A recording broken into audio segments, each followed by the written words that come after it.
मनमाड शहरात गांजा विक्री होत असल्याची माहिती मिळाल्यानंतर पोलिसांनी मुक्तांगण, जिमखाना, गौरीवाडा आणि तकार मोहल्ला परिसरात छापे टाकून 10 किलो गांजा जप्त केला। गांजा विक्री करणाऱ्या एका महिलेसह दोघांना ताब्यात घेण्यात आले। त्यांना न्यायालयात हजर केले असता 1 दिवसाची पोलीस कोंडी सुनावण्यात आली।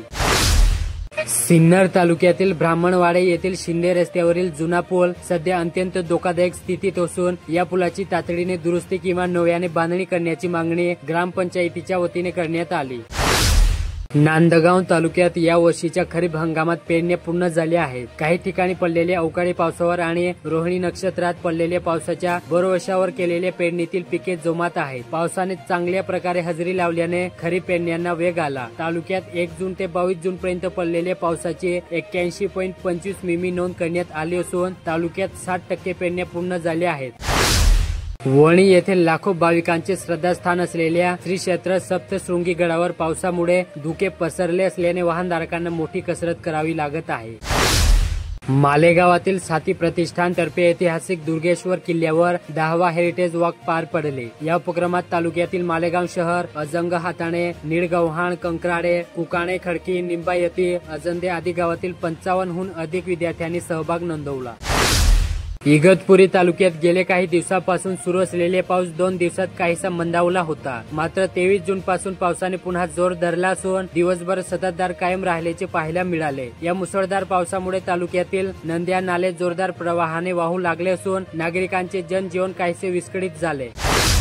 राज्य शासनाने पिंपळगाव नगर परिषदेला ब वर्ग दर्जा अधिकृतपणे मंजूर केला असून त्यामुळे शहराच्या सर्वांगीण विकासाला नवे बळ मिळणार आहे।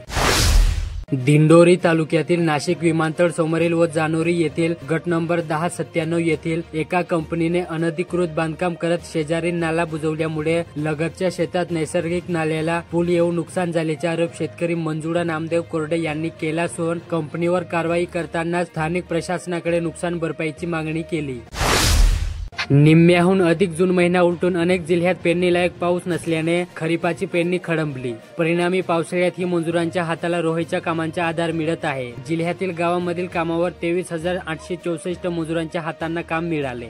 यंदा मान्सून लवकर दाखल होण्याचा अंदाज व्यक्त करण्यात आला होता। त्यानुसार मजुरांच्या हातांना शेती शिवारात काम मिळण्याची शक्यता होती। मान्सूनची दमदार एंट्री झाली असली तरी जून महिना संपला असतानाही पेरण्या खडंबल्या आहेत। ज्यावेळी पेरण्या सुरू होतील त्यानंतर रोजगार हमी योजनेतील कामावरील मजुरांची संख्या कमी होईल। नायगाव येथे वन विभाग व माजी सैनिकांच्या संयुक्त विद्यमाने माळेगाव डोंगर परिसरात शेकडो वृक्ष लागवड करून वन महोत्सव साजरा करण्यात आला। सौर कृषी पंपाच्या माध्यमातून शेतकऱ्यांच्या कृषी पंपासाठी पुरेशी वीज मिळत असून शेतकरी वीज समस्येपासून कायमचे मुक्त होत आहेत।